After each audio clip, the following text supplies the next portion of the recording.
Hi, I'm Sarah Beth Goer. And I'm Jennifer Jill Araya. Welcome to the Crafting Audiobooks podcast, where we discuss the art and craft of audiobooks, and we aim to go deep quick.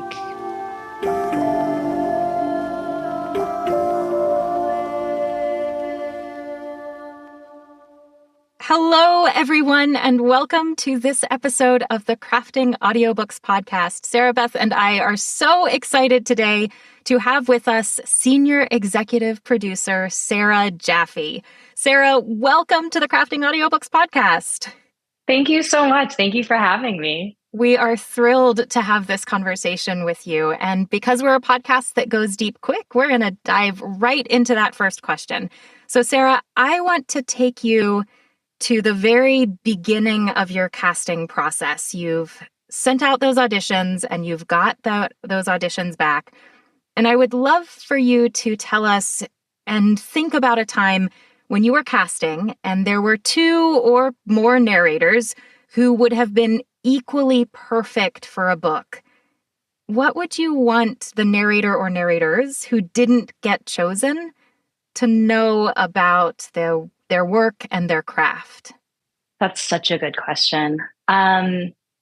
I think just the biggest thing, and I do sometimes like to actually reach out to actors and tell them this when I've been particularly impressed, but so much of it is so subjective, and so much of a producer's job is not only determining who we think is best for the book, but also really collaborating with the author and their vision. So we're not choosing in a vacuum. There have been so many times where the author's favorite is not my favorite, but I'm so impressed by somebody's work that audition, especially if it's somebody who is new to me or this audition showed off a new side of their range to me, that audition, even though you might not have booked the job, it functions as a successful audition for future projects, and none of that effort is ever wasted.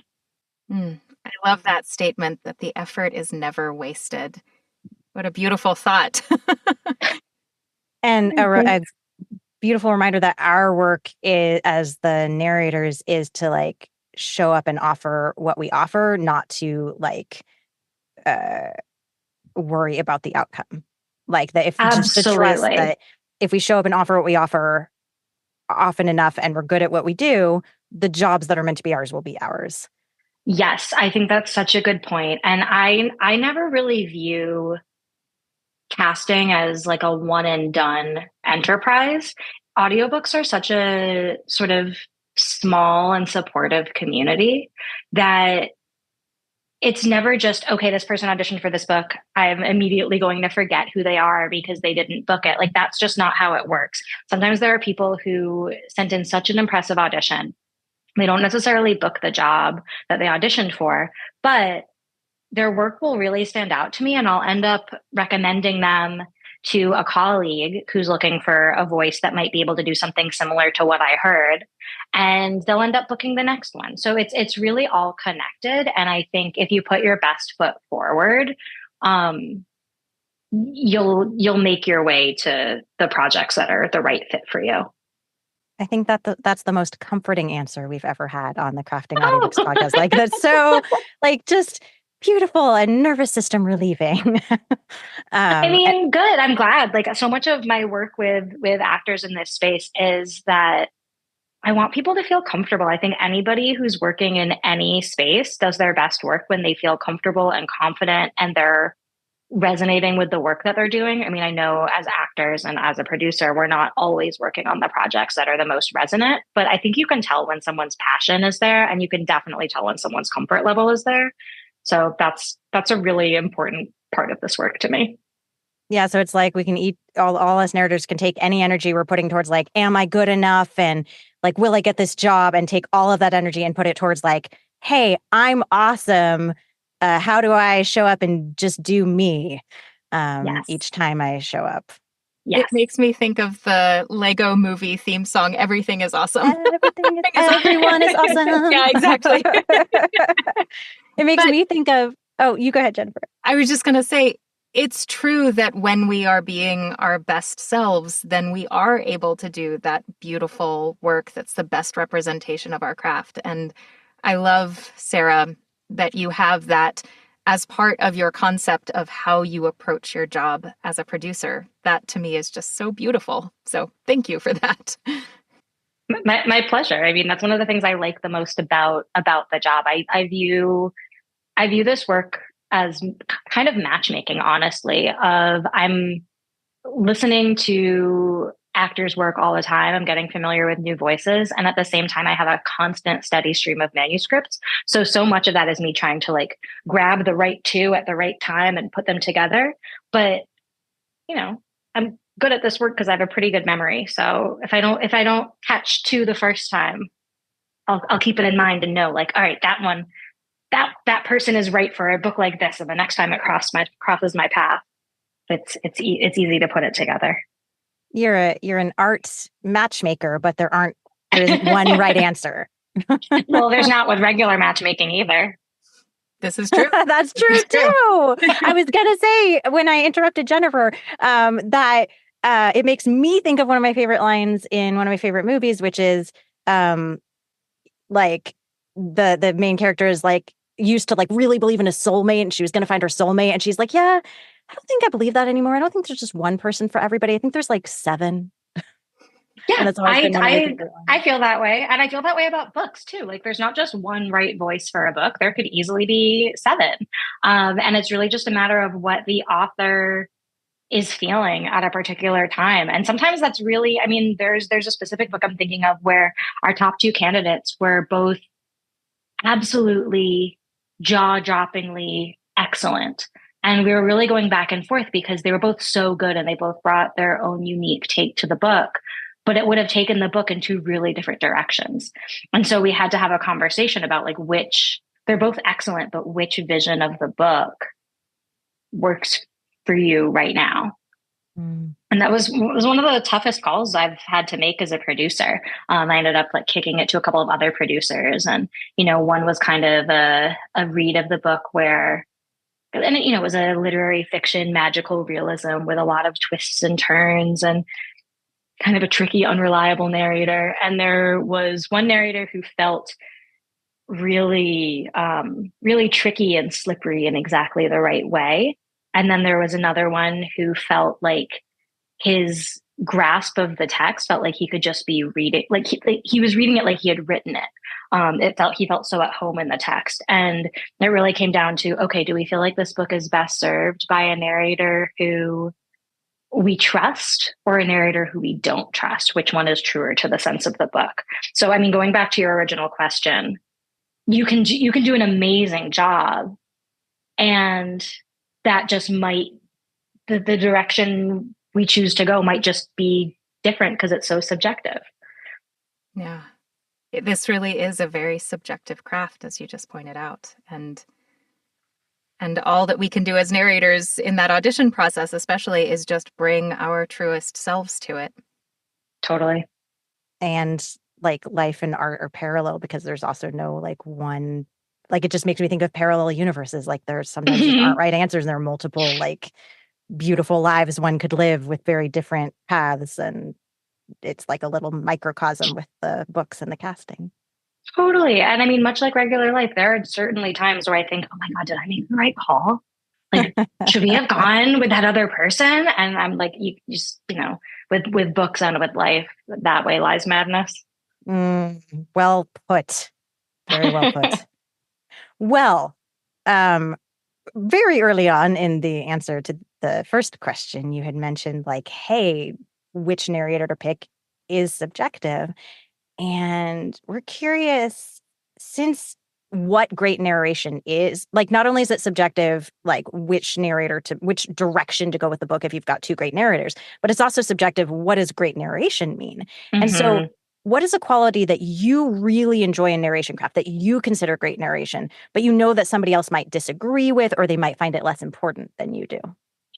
Oh, that's so tough. I mean, there are a couple of things that come to mind. First, I really like when my dream narrator would have total mastery over the text. Like every choice they're making is on purpose. but I, as the listener, can't see the effort. When I'm directing, I will tend to give the note of read it like you wrote it. And that's a quality that I really tend to look for. And again, it manifests so differently depending on the actor, depending on the book. But I think that's kind of my way of describing the certain quality of authenticity. I think it helps when narrators are really clearly readers, and are able to just sort of lock into what this book is and what it's trying to do. And I, as a listener, feel like I'm in really good hands, because they're so confident with the text. And for me, that will kind of take precedence over, is every single thing this person says crystal clear? I mean, something that I think a lot of people think is really important that I tend to give a little bit less weight to is that crisp, clean VO sound. I actually tend to like voices that have a little something organic to them, like a little bit of a grit. If somebody has like a natural accent that is appropriate for the book, I find that it enhances that. It kind of cross paints that, like when somebody is using their real instrument and there's just that kind of raw power behind it. I respond really strongly to that. Yeah. Removing that artifice and the rawness and the taking ownership of the text. And I could see how somebody else might say, well, I don't think we need to feel like they've owned every choice if they just feel like they are this character. Then I don't need every word to be such a specific choice, right? Like I could see a somebody arguing that that isn't as important to them in the craft. Whereas I think, but why not both? Yeah, exactly. I mean, I don't mean to say at all that somebody just being that character doesn't speak to me. I love that. And I think so much of why it's the beauty of it being so subjective is anything I describe as being what makes great narration, like I'm always willing to be wrong. I'm always willing to be surprised. And there will certainly be times when I'm listening to something and the way somebody handles a particular book might be so different from what I pictured in my head, but it's better. I love that, right? Like such a clear vision with space to learn and grow and Yeah. open. Yeah. Yeah. And it also makes me think of, someone just is that character. Well, who is that character? There can be different versions of that. Mm-hmm. I mean, obviously, I don't know exactly what book you're talking about, Sarah, but the book that you mentioned where it had the unreliable narrator and you had one narrator who felt really slippery and unreliable as he was reading, and the other narrator who felt like he was, just more in the text, but that narration voice, that POV voice in the book is unreliable. Like, which one is the narrator? Does he externally show as being slippery, or is it just that he's unreliable and doesn't know it? And there can be arguments on both sides. So it's not just that the person is the character, but what version of that character are they? Because we all contain multitudes. And again, I think the theme for today's conversation might just be that narration is subjective because all of that stuff is so subjective. Yeah, I'm thinking about parallel worlds again, like it's really a question of what version feels right in that moment. And when I'm working with actors, either in the studio or with the PRH mentorship program, where we kind of help nurture some new talent and we'll work with them on getting some demos. I really encourage people to play with the text, especially if you're prepping for auditions, and make sure that you are staying open to different versions of that text. Try something that is totally the opposite of what your impulse is. And maybe your impulse is right. Maybe going in that direction is weird and doesn't work for the book, but you might also find something that's another version of true for that character or that book, and learn something about what you want to bring to it. That reminds me of an acting class I took once where this teacher's whole thing was, hey, take the text and just do ridiculous things with it. Like Now do the text like you're playing basketball. Now do the text like you hate this person, even though it's a love scene. Now do the text like you're underwater. And her Mhm. whole point was just mess up what you think should be happening, because then your instrument will be wide open when you then go, okay, now just follow my instinct. Yeah, it I think it's good to work loose. Hmm. That could be a Mm. motto for life. Work loose. I like that. And then we get to solve the puzzle of like, yes, and how to do that on the timeline, time constraints. Like, Oh, yeah. and yeah. I mean, I think with that, it's just, you know, with this industry, things are so different project to project. And going back to no effort being wasted, you know, on the books where you do have the time, play around. Those skills and that muscle memory will serve you even on the books where you don't have as much time. So true. For sure, for sure. I'm getting ready to start a book actually this afternoon after our conversation, where I'm on a really tight timeline. The manuscript was over a week late getting to me. And Oh gosh. it is definitely a book where I'm going to be relying on that internal knowledge of what it means to just sink into the text and do my best. Hmm. Yeah, for sure. Well, sort of thinking of relying on, internal knowledge from past projects, Sara, our next question for you is I would love for you to share something specific that you have learned about the craft of audiobook production over time that has had a big impact and continues to have a big impact on how you work day to day. Okay, this is going to be another answer that's about audiobooks, but is also about life. We're here for it. I when I first started in this industry, I was so unbelievably shy and anxious, and I didn't really like, you know, I started in this industry right after I graduated from college, and when I was very young, I was the kind of person who didn't like picking up the phone to order a pizza, which like I guess dates me because like now you don't have to do that at all. But I would have loved it as a teenager. And this is such a relationship based business. And I think it has turned me into a people person, believe it or not. But also, there are so many things that you can't control. And being a producer, the buck stops with you.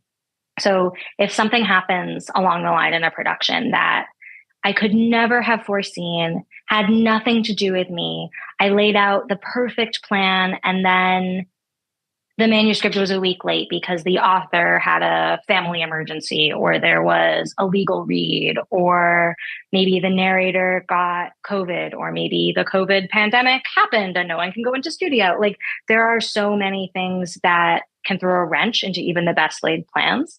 Um, and if something can't happen on time and correctly, even if I did not drop the ball, I am responsible for explaining what happened. And the fault does lie with me. Like so much of being a producer is that you are you are responsible for everything, and yet you are invisible. And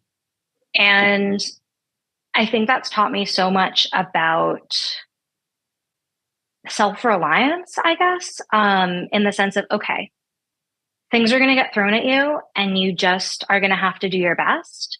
And I've gotten to a point now about 15 years in where I'm kind of like, okay, I can roll with this. Like something happened. This is kind of a mess. I'm going to get through it. I've always gotten through it before. I've always been able to figure it out before. Um, and I just get a lot less ruffled by things like that. And that has amazingly spilled over into my regular life, which is great.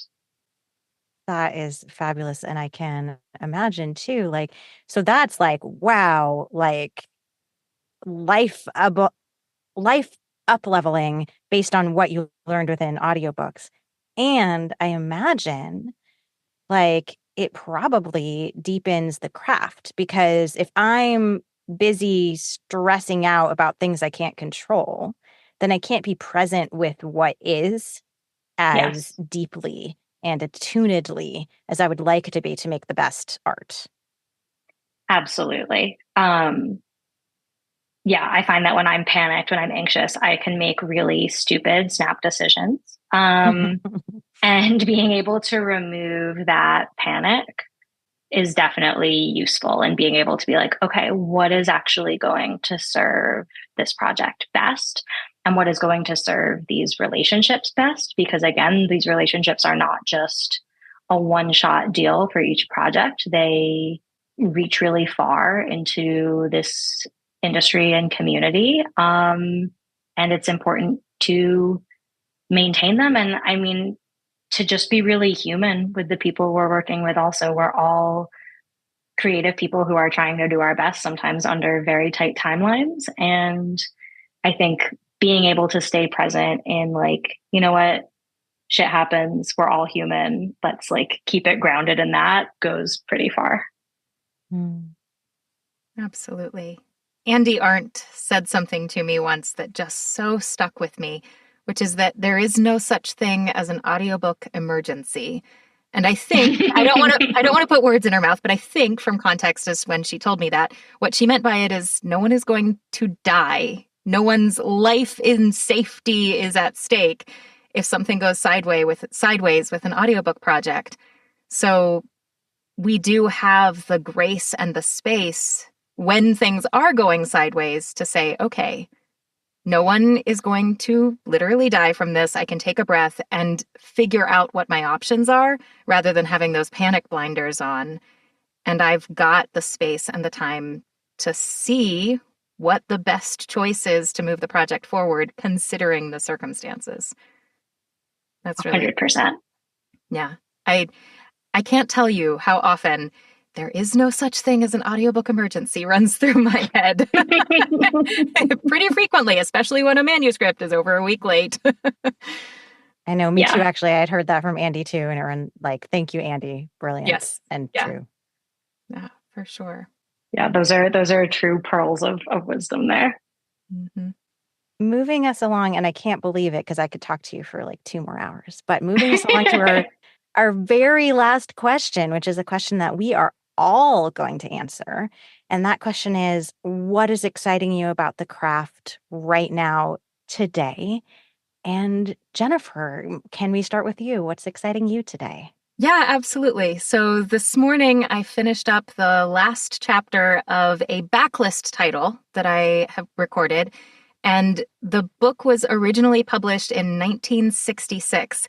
And as far as I know, I did a little bit of, searching online. My recording of it is the first time that this book has been recorded in audio. And it was just incredible to me as I was working on this project how much literary styles have changed. And working on this project for me felt like a really beautiful opportunity to inhabit a literary style and a verbal pacing that is very different from, my normal fare of contemporary modern literature. And literally the sentences felt different in my body. The breathing was different, the sentence structure was different. How I phrased the sentences and the flow of the energy in each chapter was a completely different style.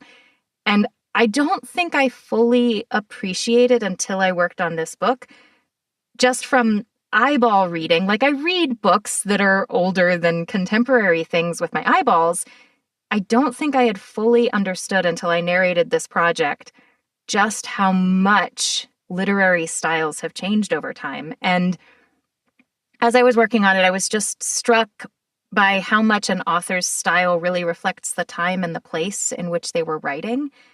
And I also love that because this book had never been in audio before, it's the first time that people who need the audio format to read will be able to access it. So today I'm just really rejoicing that that project is completed. I feel like I did a really good job with it. And I'm excited about the added access that comes from putting old backlist titles into audio, and just also really thankful that I had the chance to inhabit a style that's not what I normally narrate. So that's what I'm thinking about today. That is all so cool. Yeah. You I'm know? like grinning listening to this. Yeah. Yeah. I That's mean, so beautiful. it took me, I took me a little longer to get this book finished than I'd expected. I was a couple of days behind schedule.